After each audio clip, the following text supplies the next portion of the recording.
కాంగ్రెస్ నాయకుడు చెనగాని దయాకర్ ఉన్నారు మనతో పాటు. ఈ ఎన్నికల ఫలితాలు మీరు రెఫరెండంగా భావిస్తున్నారా? ఏంటసలు?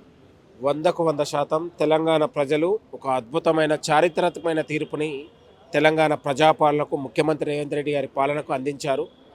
ఈ పా ఈ ఈరోజు మున్సిపల్ ఎన్నికలు ఇచ్చినటువంటి ఫలితాలు ఈ ప్రభుత్వానికి బాధ్యతను పెంచాయి, విశ్వాసాన్ని పెంచాయి. ప్రజల విశ్వాసంతో ఇచ్చినటువంటి ఫలితాలు తెలంగాణ ప్రజల ఆకాంక్షకు అనుగుణంగా అభివృద్ధిని చేసి మేము చేసి నిరూపిస్తాం.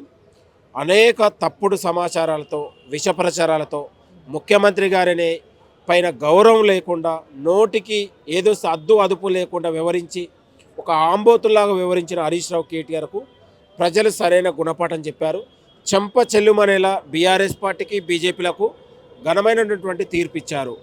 ఈ తీర్పుతోని బీఆర్ఎస్ నాయకుల తీరు మారాలి, బీజేపీ నాయకుల ఆలోచన మారాలని కూడా మేము కోరుతా ఉన్నాం. సాధారణంగా రూలింగ్లో ఏ పార్టీ ఉంటే ఆ పార్టీకి కొంత ఎడ్జ్ ఉండే అవకాశాలు ఉంటాయి. మెజార్టీ స్థానాలు కూడా వాళ్ళే గెలుచుకుంటారు. ఇందులో రెఫరెండంగా తీసుకోవాల్సిన అవసరం ఏముందని చెప్పి చాలామంది మాట్లాడుకుంటారు బయట. ముఖ్యమంత్రి గారు, రేవంత్ రెడ్డి గారు, మంత్రులు మేము సంక్షేమం కోసం పాటుపడతా ఉన్నాం.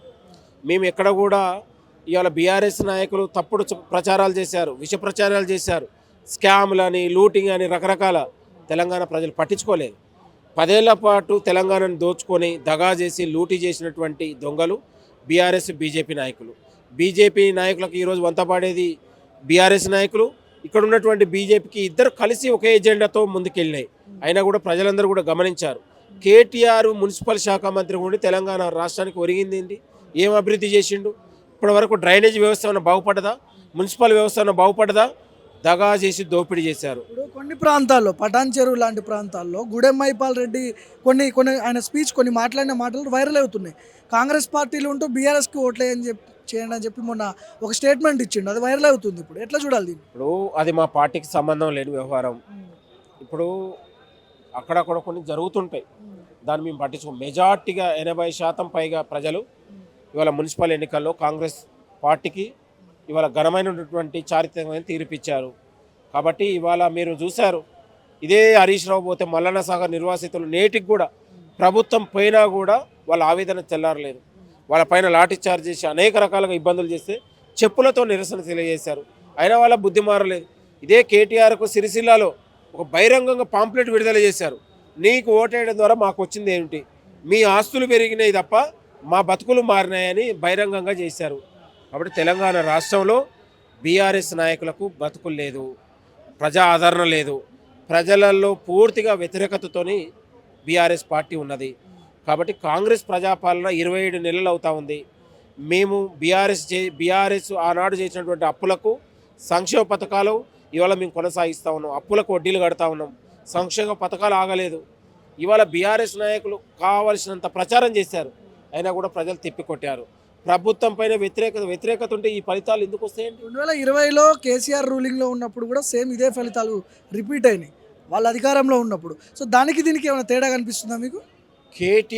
కేసీఆర్ హయాంలో ఉన్నప్పుడు ప్రతిపక్షమే లేకుండా చేశారు. అసలు ప్రతిపక్ష పార్టీలు పోటీ చేసే అవకాశాన్ని కూడా వాళ్ళు ఇవ్వలేదు.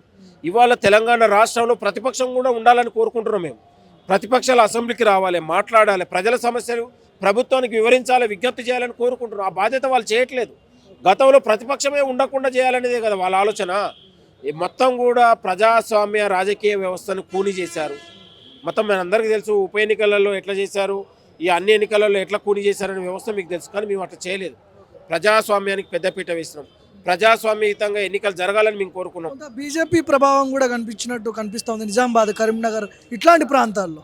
కొన్ని ప్రాంతాల్లో ఉంటాయి తప్ప దానికి పెద్ద ప్రభావితం ఏం చూపించదు. వాళ్ళు అనుకున్నది కూడా ఏదో పెద్ద నిజామాబాదు, నిర్మల్, బైన్సాలలో పెద్ద ఎత్తున ప్రభావితం చూస్తుంది, అది కూడా జరగలేదు. కాబట్టి బీఆర్ఎస్, బీజేపీలకు తెలంగాణలో కాలం చెల్లింది.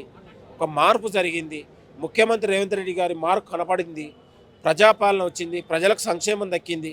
ఇంకా ఉన్నటువంటి మరిన్ని పథకాలు కూడా ప్రజలకు అందించడానికి ప్రభుత్వం సిద్ధంగా ఉంది. ఇవాళ త్వరలోనే ముఖ్యమంత్రి గారు పింఛన్లు ఇవ్వడానికి కూడా సిద్ధపడతా ఉన్నాం. రైతు భరోసా ఇవ్వడానికి ఆలోచన చేస్తూ ఉన్నాం. ఇంకా చేయాల్సినటువంటి కార్యక్రమాలు ఇంకా చాలా ఉన్నాయి. ఈ ఫలితాలు అనేది మరొక 10 ఏళ్ళు తెలంగాణలో ప్రజాపాలన ఉండడానికి బీజం పడింది, పునాది పడింది. కాబట్టి ఒక బాధ్యత ఉంది, మాకు భరోసా ఉంది. ఇంత గొప్ప ఫలితాలతోని మాకు గర్వం పెరగదు, అహంకారం లేదు. ఒక బాధ్యత, ప్రజలు బాధ్యతను మా పైన ఉంచారు. ఈ ప్రభుత్వానికి మరింత బాధ్యతతో మేము ముందుకెళ్తాం. కాబట్టి కేటీఆర్ తన అహంకారపూరితమైన మాటలు మానుకోవాలి, పొగరుబోతు మాటలు మానుకోవాలి. అధికార చింత చనిపోయిన పురుపు సావలేని ఆ విధంగా హరీష్ రావు కేటీఆర్ వ్యవహారం ఉంది. అది సరైనది కాదు. ముఖ్యమంత్రి గౌరవం ఇవ్వాలి. ఇవాళ ముఖ్యమంత్రి గారి గౌరవం ఉంది కాబట్టి మాజీ ముఖ్యమంత్రి కనబడినా కూడా నమస్కారం పెట్టుకున్నటువంటి సంస్కారమైనటువంటి పార్టీ కాంగ్రెస్ పార్టీ. కాబట్టి తెలంగాణ రాష్ట్రంలో ఈ ఫలితాలు అనేది ఒక ప్రజాస్వామ్యానికి దక్కిన గౌరవంగా మేము భావిస్తూ ఉన్నాం, ప్రజాపాలనకు దక్కిన గౌరవంగా భావిస్తూ ఉన్నాం, ఒక స్వేచ్ఛాయుత పాలనకు దక్కిన ఫలితాలుగా మేము భావిస్తూ ఉన్నాం. ఎక్కడ కూడా ఓటర్లు నీతితో నిజాయితీతోనే ప్రజాపాలనకు అండగా నిలిచారు.